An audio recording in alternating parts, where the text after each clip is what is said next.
Well, hey, welcome back. Dave DeBow here. And today we're going to be talking about, is a second home considered an investment property? Now, a lot of people like the idea of buying a second home, getting it super cheap, and then being able to create revenue from it. Can you do that?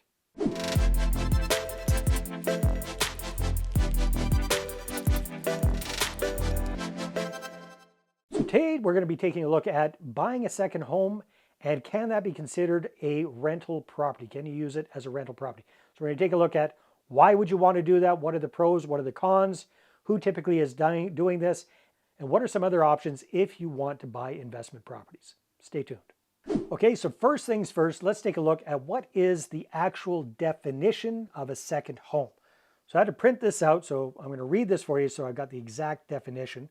We all kind of have the gist of it, but here's what it's classified as. A second home is a residence you intend to occupy for part of the year in addition to a primary residence. Usually a second home is used as a vacation home, but it could also be a property that you regularly visit, such as a condo in a city where you often conduct business. So I know that there's a lot of folks that have a second home in the way of a cabin or something like that that they go to in the summertime. Other people have a condo in another city, like that example, where they do business quite often or they visit quite often. Or they've got a kid that's going to university, they buy the property as a second home and they put their child in that property while they are going to school. Those are some different options for having that second home. So I guess the question really comes down to, why do you want to use the second home? What is your goal? What is your purpose for that second home? So what is the real reason behind why you are buying that second home? Do you actually want to live there for part of the year or a good chunk of the year? Or are you using it as a way to buy a rental property without perhaps having to come up with as much money for a down payment and a way to get better financing? You have to decide really what is your goal behind that second home. And part of the whole thing is to determine how often are you actually going to be visiting that second home. So if you're using it as a vacation property in the summertime and you're going to spend a month, maybe 2 months there over the summer, then it's going to be vacant for 10 months. Does that really make sense financially to do that?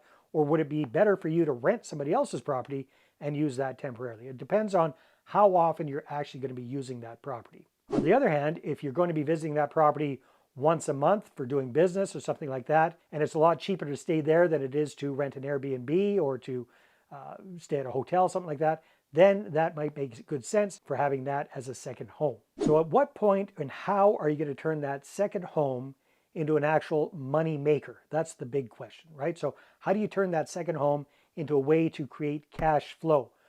Perhaps to help offset the costs of the mortgage payment for that, perhaps even to create a revenue source for you and your family. So there's different ways that you can do it. If you are actually using the property on a fairly regular basis and you've already got it furnished, you already got it ready to go, then you could obviously look at using it as a short-term rental. Now, there's something that you have to look at there. You have to make sure that, for example, if you've got a condo, that short-term rentals are permitted in that condo building and that short-term rentals are permitted in the city that you're living in. You really have to take a look at that. A lot of people recently have gotten some nasty surprises trying to set up short-term rentals or having a short-term rental business already set up, and then the local governing authority changes the rules on them, makes it illegal. So you got to really take a look at that first. Another option you could look at is medium-term furnished rentals. So what does that mean? That's typically renting by the month, minimum 1 month, or in some cases it might be minimum 3 months. So that would be a great option if you know you're going to be using the property for 1 month in the summertime, but the rest of the year it's going to be vacant. Then you could rent it out for chunks of time, or you can find a tenant that wants to rent it, a furnished rental for a long period of time, but you can still use it for the 1 month. So again, it gets back to, what is your purpose for buying this property? Are you really looking to use it yourself as a second home for at least part of the year?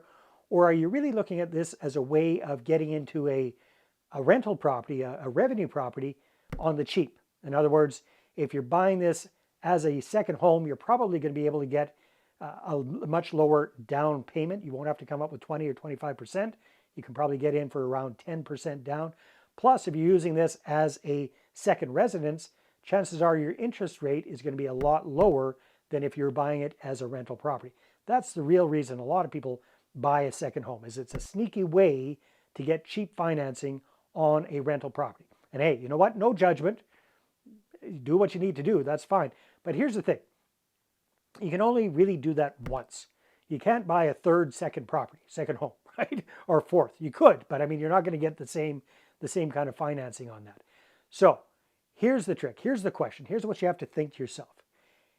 Do I want to buy more properties? Do I want to grow my portfolio? Do I want to grow my rental portfolio of properties? And if so, how can I access capital on a regular basis and make it make sense? That's the real question.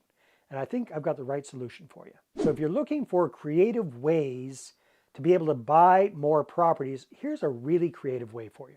And that is, instead of coming up with your own money and your own credit to buy properties, why don't you come up with other people's money and other people's credit to buy more properties for you and share the profits with them? That's called OPM. Like to talk a lot about that. That's called bringing on joint venture partners. And it is the perfect way for you to be able to scale your portfolio to the moon without having to use your own cash or your own credit. You're able to bring on a joint venture partner. You bring the deal, you bring the team, you bring the know-how, you bring the management. They bring the money, they bring the credit, and you join forces. It's a marriage made in heaven when you do it right. You're able to grow your portfolio, you're able to create more passive income, and they're able to get involved in real estate investing without having to do the hard work themselves because they partnered up with a smart person like you who's going to do that.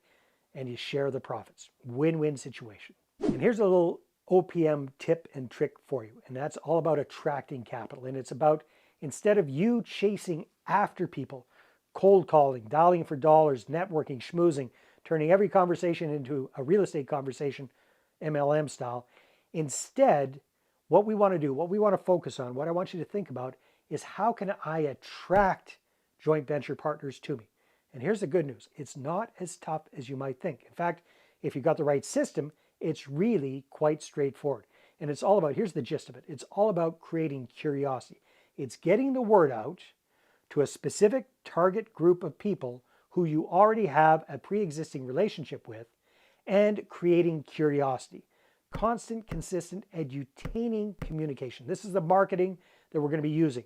And through this marketing, we're going to let people know a little bit about what we're up to, what's in it for them, create that curiosity, and get them to come to you instead of you chasing after them. That kind of conversation is so much easier.